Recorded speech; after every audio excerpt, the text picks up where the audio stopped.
Sebelum lanjut nonton video ini, jika kalian suka dengan channel Pegawai Jalanan, silahkan kalian support kami dengan cara subscribe dan klik tanda loncengnya. Silahkan gunakan headset Anda untuk mendapatkan kualitas suara yang jernih. Selamat menonton.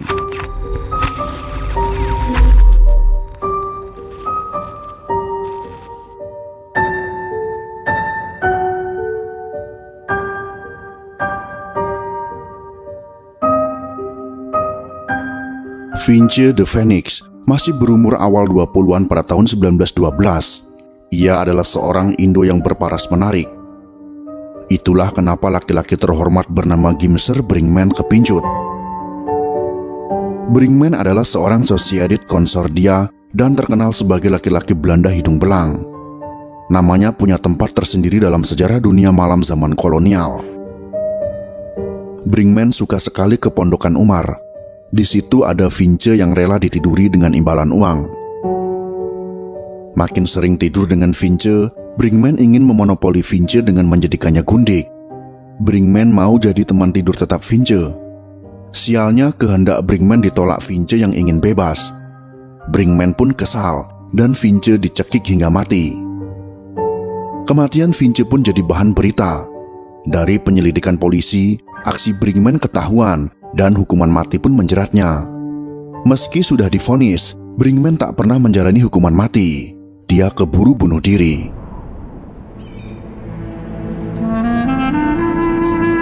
Dia tak bisa percaya bahwa seorang kulit putih yang kaya harus membayar dengan nyawanya sendiri karena membunuh pelacur Indo. Dia lebih percaya pada teman-temannya yang berpengaruh besar. Tulis Rosihan Anwar dalam Sejarah Kecil Petitis Tua Indonesia Volume 1 tahun 2004 halaman 155.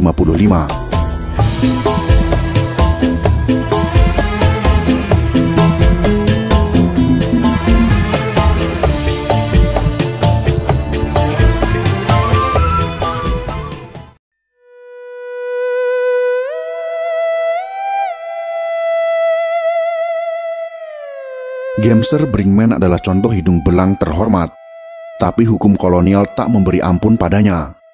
Sosoknya sebagai kulit putih tentu bikin orang Belanda moralis terkejut.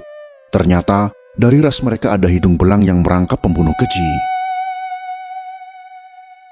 Gimser Brinkman bukan satu-satunya orang Belanda terhormat yang punya kasus seksual yang unik.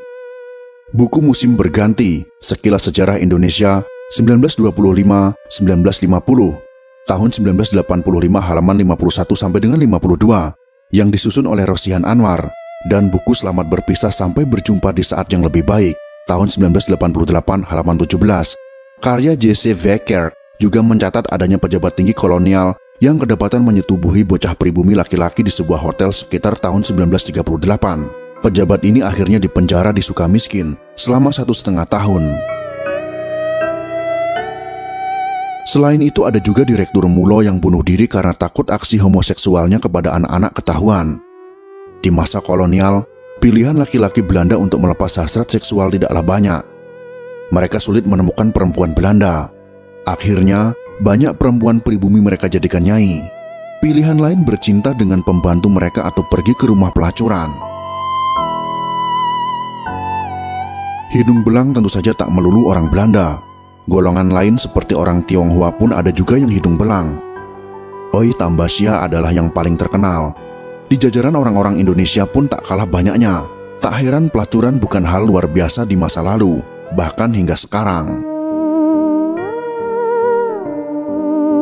Pelacuran di masa kolonial juga terkait dengan militer. Pelacuran menjadi pemikat tersendiri bagi para pemuda yang ingin bergabung di militer. Akses terhadap pelacuran menjadi salah satu daya tarik untuk menjadi tentara. Tulis Budi Susanto dan Amaditoni Supriyatma dalam Abri Siasat Kebudayaan 1945-1995 tahun 1995 halaman 17. Setidaknya bayaran sebagai serdadu memungkinkan mereka menikmati pelacuran. Bagaimanapun di militer kolonial yang dikenal dengan KNIL, terdapat juga orang-orang Belanda yang belum bisa memperistri orang Belanda. Mereka yang cukup uang biasanya adalah perwira, bisa punya nyai, yaitu perempuan yang mengurus rumah tangga dan merangkap teman tidur. Serdadu bawahan biasanya terjebak dalam dunia pelacuran sebagai pelanggan. Ada juga di antara serdadu-serdadu pribumi yang beristri, Di mana mereka bertugas, anak dan istri mereka biasanya ikut dibawa. Persetubuhan terutama dengan pasangan tetap dianggap sebagai sesuatu yang menyehatkan. Di KNIL, seperti diakui salah satu mantan anggotanya, yaitu Budiarjo, yang belakangan menjadi Menteri Penerangan di awal Orde Baru. Perempuan cukup direndahkan martabatnya. Mengatasi masalah seksual pun diajarkan di sana.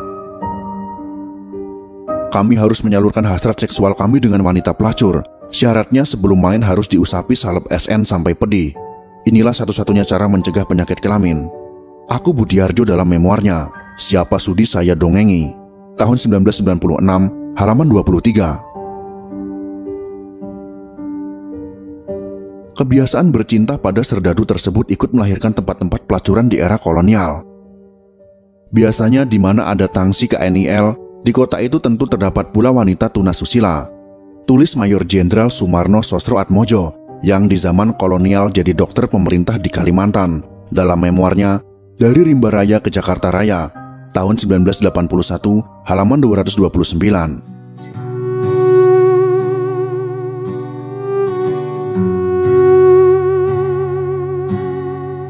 Kemaksiatan serdadu KNIL era kolonial tak hanya di luar tangsi. Di dalam tangsi kemaksiatan adalah hal biasa. Francis Gouda dalam Dutch Culture Overseas, Praktek Kolonial di Hindia Belanda 1900-1942 tahun 2007 menyebut, pendapat publik di metropolis Eropa telah membentuk bayangan penuh skandal tentang barak militer di Hindia sebagai tempat yang penuh maksiat. Halaman 198. Gouda mengutip bahwa ratusan serdadu tidur bersama gadis atau pembantu perempuan mereka di barak dan tidak ubahnya seperti binatang kawin. Begitulah pikiran orang kulit putih yang negaranya dibikin kaya berkat kegigihan serdadu-serdadu yang dianggap amoral itu. Setelah era kolonial selesai dan revolusi bergolak, dunia tangsi tetaplah dekat dengan kecabulan. Entah itu KNIL yang kebanyakan Indonesia maupun bule-bule KNIL, mereka juga jadi pangsa pasar pelacuran. Seorang serdadu Belanda seperti dikutip Gert Ostinde dan kawan-kawan dalam Serdadu Belanda di Indonesia 1945-1950 tahun 2006 halaman 254 sampai dengan 256 bercerita bagaimana otoritas militer berusaha mencegah pelacuran dengan pengawasan ketat polisi militer mereka, atau tontonan menjijikan soal bahaya penyakit kelamin akibat salah pilih lawan bercinta.